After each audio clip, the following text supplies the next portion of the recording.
いうえお菓子したかきくけこ何にもさしすせソフトクリームゴゾロップで Assalamualaikum minasan, ohayo gozaimasu. Ketemu lagi bersama saya Reza di channel Belajar Jepang. Apa kabar nih minasan semuanya? Semoga semangat terus ya belajar bahasa Jepangnya. Kalau kemarin di episode Nihongo yang ke-14, kita mempelajari suatu bumpo baru yaitu nani wa nani ni arimasu. Nah, di video itu kita mempelajari mengenai penggunaan kata arimasu yang artinya adalah ada.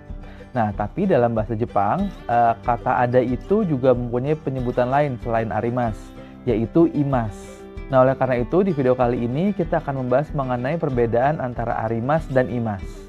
Seperti biasa, sebelum kita masuk ke materinya, siapin dulu kertas dan alat tulis minasan semua. Nihongo no kurasu hajimarimashou.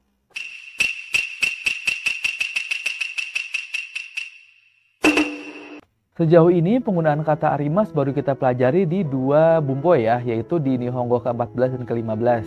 Yaitu yang bumponya adalah nani wa nani ni arimasu sama nani ni nani ga arimasu. Yang mana bumpo itu bertujuan untuk menerangkan suatu benda itu ada di mana. Nah, karena arimasu itu dalam kalimat tersebut artinya adalah ada. Nah, jadi contohnya adalah anata no megane wa asoko ni arimasu. Kacamata kamu ada di sana. Nah, jadi kita menggunakan bumpo tersebut untuk menunjukkan di mana sih posisi si kacamata ini, yaitu ada di sana. Jadi perbedaan dari penggunaan kata arimasu dengan imasu itu ada di objeknya. Nah, kalau misalnya kita menggunakan kata arimasu, objeknya itu haruslah benda mati ataupun yang tidak bernyawa. Nah, jadi contohnya itu adalah barang-barang ataupun termasuk juga tumbuhan ya di sini. Nah, sedangkan kalau untuk penggunaan kata imasu, objeknya itu adalah benda yang bernyawa, yaitu manusia ataupun binatang. Jadi untuk kalimat yang tadi, kita nggak bisa mengganti kata arimasu dengan imasu. Kenapa? Karena objeknya itu adalah kacamata, yaitu benda mati. Nah, jadi ketika menggunakan objeknya itu adalah benda mati, kita harus menggunakan arimasu di dalam kalimatnya. Kalau kita mau membuat kalimat yang objeknya itu adalah benda, nah kita baru menggunakan imasu. Contohnya, boku no uchi ni taksan neko ga imasu. Di rumah saya ada banyak kucing. Nah, kita menggunakan imasu karena objeknya adalah kucing alias makhluk bernyawa. Gimana? Gampang ya perbedaannya? Jadi perbedaannya itu cuma ada di objeknya. Kalau misalnya objeknya benda mati atau tumbuhan, kita menggunakan arimasu. Sedangkan kalau objeknya itu adalah benda yang bernyawa, seperti manusia dan hewan, kita menggunakan kata imasu. Kalau untuk perubahan katanya, ya itu bisa dibilang samalah kayak arimasu. Jadi kalau kayak arimasu itu kan negatifnya arimasen ya. Nah, sedangkan kalau imasu itu negatifnya adalah imasen. Kalau untuk pasten ya, pasten positif, bentuk arimasu itu berubah menjadi arimashita. Sedangkan kalau untuk imasu, pasten positifnya itu adalah imashita. Kalau untuk pasten dan negatif, arimasu berubah menjadi arimasen deshita. Nah, kalau untuk imasu, bentuk negatif dan pastennya itu adalah imasen deshita. Nah, kalau untuk pertanyaannya ya seperti biasalah, cuma tinggal tambahin ka di akhir dari kalimatnya.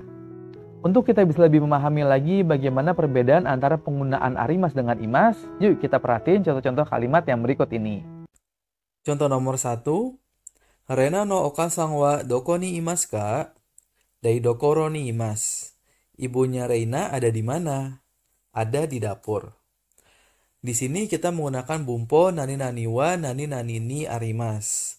Tapi karena di sini objeknya itu adalah ibunya Reina, berarti arimasnya kita ganti menjadi imasu. Contoh nomor 2, Yakuma ni dare ga imasu ka? Dare mo imasen. Di ruang tamu ada siapa? Nggak ada siapapun. Masih ingat ya, di sini dare itu kan artinya siapa, sedangkan mo artinya adalah selain juga, tapi bisa juga menjadi pun. Berarti dare mo menjadi siapapun. Jadi kalau dare mo imasen, nggak ada siapapun. Nomor 3, kono atari ni yatai mo restoran mo arimasen.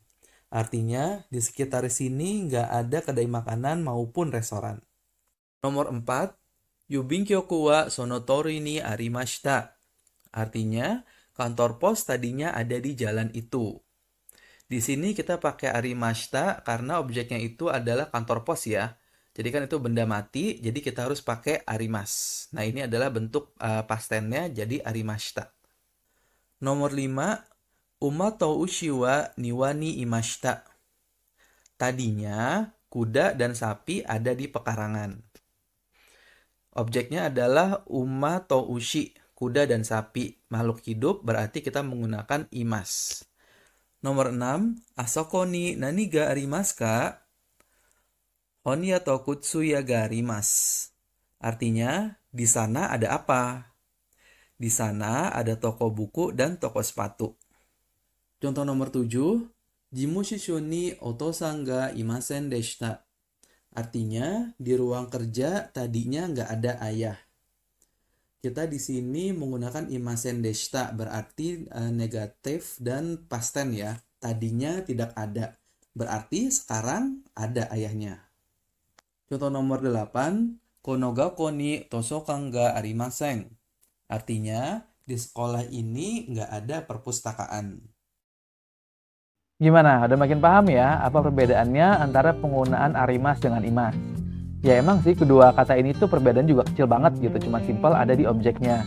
Tapi walaupun perbedaannya kecil, tapi ini suatu hal yang krusial ketika kita membuat sebuah kalimat dalam bahasa Jepang. Nah, jadi ketika kita ingin membuat sebuah kalimat, kita harus perhatiin dulu nih objeknya nih apa. Kalau misalnya objeknya itu benda mati ataupun yang nggak bernyawa, itu kita harus menggunakan arimas. Sedangkan kalau misalnya kita membuat kalimat yang objeknya itu adalah makhluk hidup, manusia atau binatang, kita harus menggunakan imas. Jadi walaupun kecil, ini kita jangan sampai salah dalam penggunaannya, karena bisa dibilang fatal kalau kita sampai salah penggunaan antara arimas dengan imas. Oke, sekian dulu materi kita kali ini. Semoga apa yang kita sampaikan bermanfaat dan bisa membantu minasan semua yang lagi belajar bahasa Jepang ya. Nah, supaya minasan lebih mantap lagi dalam memahaminya, silahkan kerjain soal-soal latihan yang kita berikan di kolom deskripsi di bawah. Terima kasih banyak untuk minasan yang udah nonton video kali ini sampai habis. Kalau video ini bermanfaat, boleh nih di-share ke teman-teman yang lain. Dan jangan lupa juga untuk di-like dan di-subscribe buat minasan yang belum subscribe channel ini. Oke, kita ketemu lagi di video yang berikutnya. Wassalamualaikum warahmatullahi wabarakatuh. Mata Reishu.